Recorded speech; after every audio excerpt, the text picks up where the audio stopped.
what I'm going to be talking about really is just carrying on from where Joe's left off, talking a little bit more about the impacts on health, and particularly on maternal health of the climate crisis. And then I'm going to introduce the principles of sustainable healthcare and sustainable quality improvement that the Centre for Sustainable Healthcare have developed, and then talk again, like Joe did, about a couple of examples in practice. Okay, so Joe has introduced the general contribution of the health service to climate change and discussed the NHS carbon reduction and sustainability targets. I wanted to give a little bit more outline of how the climate emergency is affecting and will increasingly affect maternal health. So the climate emergency has been identified as a health emergency as far back as 2009, when the Lancet, the medical journal, the Lancet launched its Lancet Countdown and released its first report on the impacts of climate change on human health. And since then, it's brought international experts together to release regular reports which track the impact of the emergency on health, from direct effects such as heat stress to indirect effects such as crop failure and migration. So awareness of the impacts of climate change on maternal health are also beginning to be described, although I think it's probably fair to say that we're a little bit behind many other areas of healthcare. And I'm just going to run a few of these health impacts which you may or may not have been aware of. So probably the best described negative impact on maternal health is the effect of air pollution, which is believed to result in up to 18% of global preterm births. It also has a negative impact on fertility, birth weight and hypertensive disease. And the Royal College of Obstetricians and Gynecologists has, as a result, made a position statement on this subject and has been involved in advocacy efforts to the government. So less well recognised, but mentioned, I think, by Joe, is the impact of heat and extreme heat on maternal health. So it's been linked to preterm birth, low birth weight, fetal anomalies, hypertensive disease and abruption. And it's been estimated that in heat vulnerable areas of the United States, that they are likely to see a 60% rise in cardiovascular anomalies associated with extreme heat events. And obviously the heat waves of this summer have demonstrated that this process is already well underway. So additionally, climate change is seeing a change in the distribution of vector-borne illnesses such as malaria and Zika, which have well described dangers for pregnant women. And importantly, also, previously unexposed populations are actually now coming into contact with these illnesses, which puts them at higher risk than exposed populations. And so this is definitely a growing issue globally. Climate change is also the causes of climate change, and climate change itself is also known to increase the risk of pandemics, which themselves often impact pregnant women more adversely than other population groups. So another underappreciated effect of climate change, certainly from the position of the UK, is the indirect effect that climate change is having on women and children through its effects on crop failure, flooding and increasing conflict, which then increase migration. And women and children globally are especially vulnerable to social upheaval, and many gains made around sexual and reproductive rights are at risk of being lost. I mean, it's quite sobering to look at reports like the IPC 2022 report on impacts, vulnerabilities which predict that if we don't change direction, that we could be looking at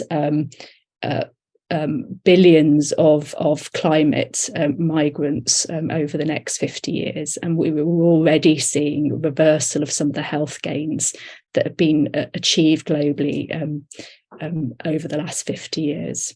So another area which there is currently limited research on, but sorry, going ahead of myself a little bit. limited research on is the effects of modern chemicals and microplastics on pregnancy. Although there is a need for more research in this area, it is felt that the small particles can act as irritants, and the larger particles leach chemicals that then act as endocrine disruptors and have the potential to cause cancer, diabetes, reproductive disorders, and neurological impairments. And very concerning is the fact that microplastics have now been found on both sides of the placenta. So we know that they can cross the placenta, and they've also been found in breast milk. And it's really difficult to establish what the exact risk factors for this happening are, and therefore difficult to advise our patients on how to avoid this, because we are living in a society where you can't avoid plastic, and so this is very concerning. So it's clear that we face massive challenges, and if we're to change our trajectory and address these complex problems to create a sustainable future, we need to think big, and we need to all be part of the effort to achieve this goal. But we are talking about our children's future and the future of the children that we deliver, and so it really is our responsibility to try and live up to this challenge and pick up the mantle, if you like. So I'm going to talk a little bit about some of the ideas that the Centre for Sustainable Healthcare have developed to try and support health workers in getting involved in this work. So we know that healthcare needs to reduce its environmental impact. And so the Centre for Sustainable Healthcare has proposed that an important step in achieving this goal is to ensure that sustainability is incorporated into what we consider to be quality, and that by extension, when we're measuring quality, we ensure that the value we're measuring includes sustainability. And what this should do is it should help us to embed sustainability into every decision that we make in the health service. They've also proposed, Centre for Sustainable Healthcare has also proposed these 5 principles of sustainable healthcare, which are represented here in this driver diagram. So the idea is that in order to reduce the environmental impact of care, we have 2 options. We either reduce healthcare activity, or we reduce its carbon intensity.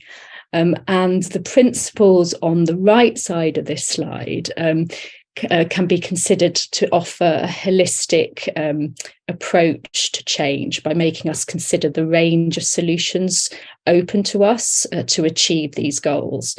So to reduce activity, we can obviously prevent ill health, prevent complications.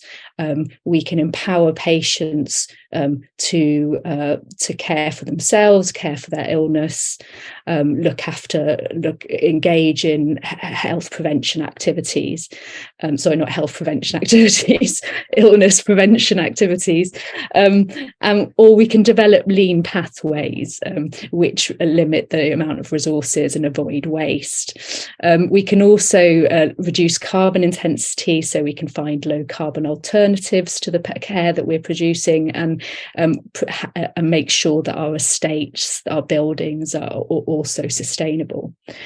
So they're presented in the order of kind of potential impact, with prevention and self-care at the top, and that recognises that although these are often more complex, difficult to achieve, that actually they represent the highest impact areas, because if we can really engage pregnant women in being healthy and avoiding disease, then that's obviously going to have a greater impact than having to tackle it further down the line. So a further tool that the Centre for Sustainable Healthcare are proposing was referenced by Jo, which is this idea of incorporating sustainability into quality improvement, because quality improvement is the change management tool that we use in the NHS. So it's a tool that we're increasingly familiar with as health workers and increasingly expected to engage with as health workers. So the idea is that by incorporating sustainability into this QI framework, that we can increase the engagement in sustainable work, and we can also provide tools to health workers to engage. So in this approach, instead of considering only patient outcomes and cost, which obviously are important, we also ensure that the environmental impacts and social impacts of change are considered. And we talk about what we call the triple bottom line, in which all both the environmental, social and financial impacts are considered while we look to improve and maintain outcomes for patients and populations. And it has been shown that this approach to quality improvement is motivating for students and health workers and increases engagement in quality improvement.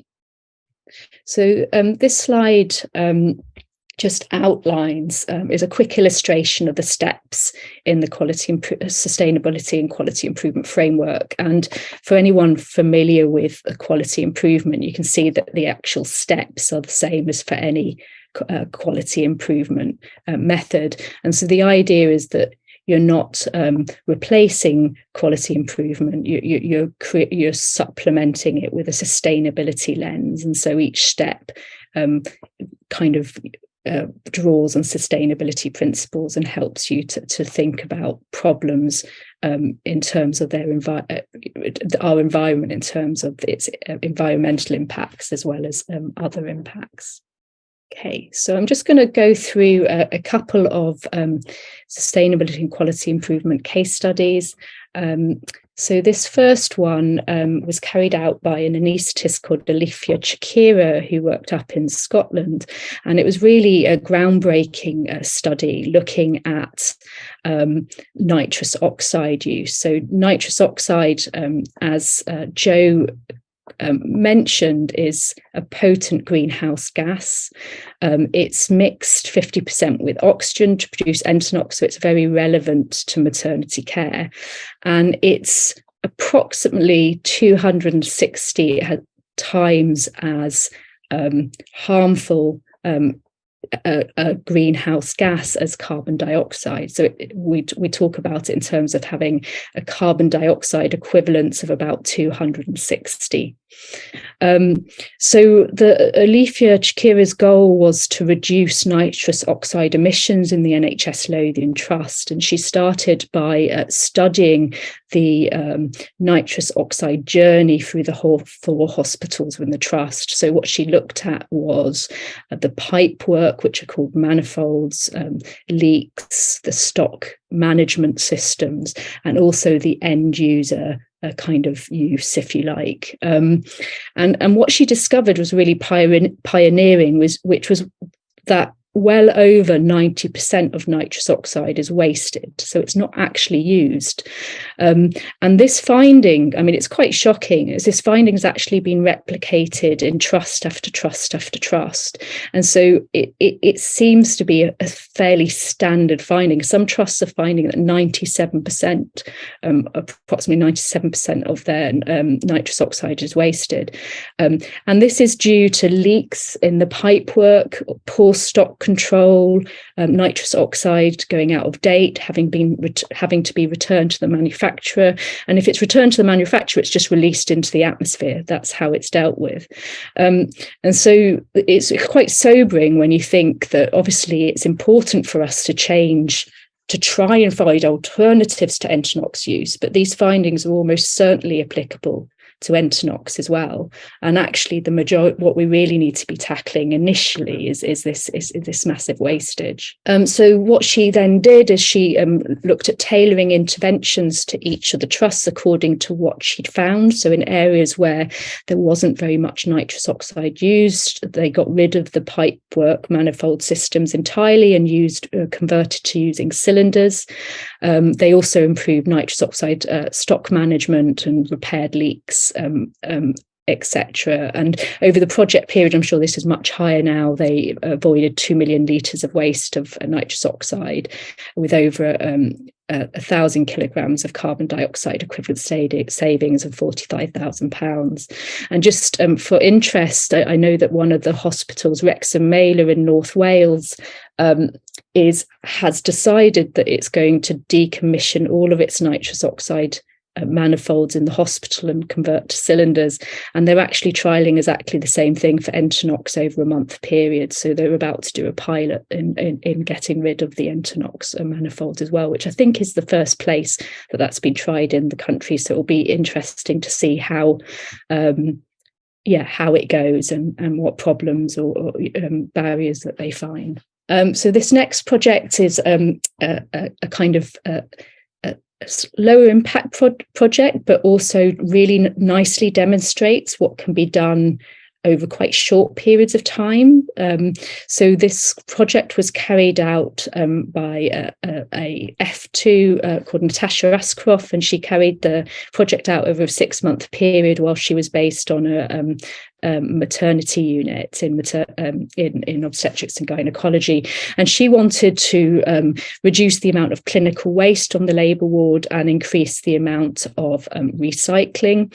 And she looked at doing this through increasing recycling facilities, education, and working out what could and couldn't be recycled. And she did a lot of work around looking at what was being thrown away, talking to estates and seeing which of those items were actually recyclable, and then created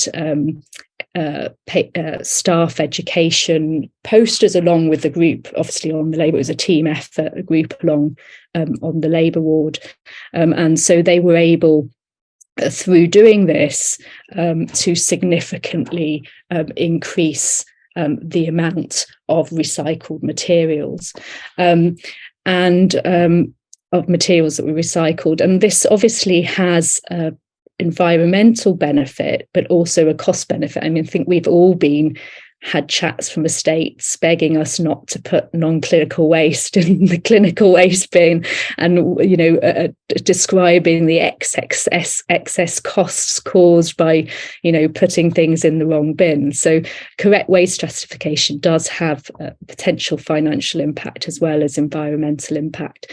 And this project was really well received by the staff, and actually was, following her 6-month project, adopted in multiple departments across the hospital, which so obviously has quite potential,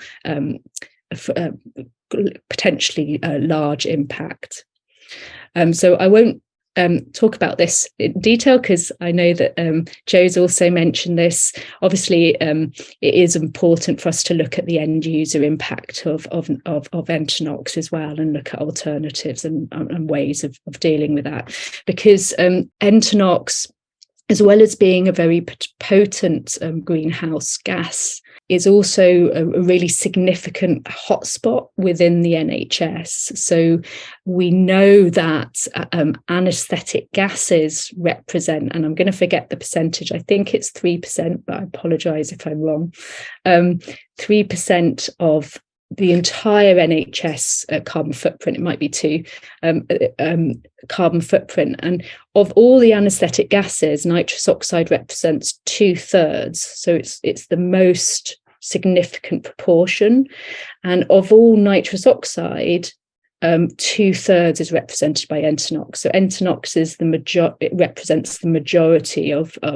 nitrous oxide that is emitted by the NHS. So it is a significant impact. Okay, so I'm just going to end by just signposting to some of the Centre for Sustainable Healthcare's resources. So we have a website called susqi.org, so sustainablequalityimprovement.org, which has signposting to a number of open source resources. So there's a step-by-step guide which takes you through the steps of carrying out a sustainable quality improvement project, and provides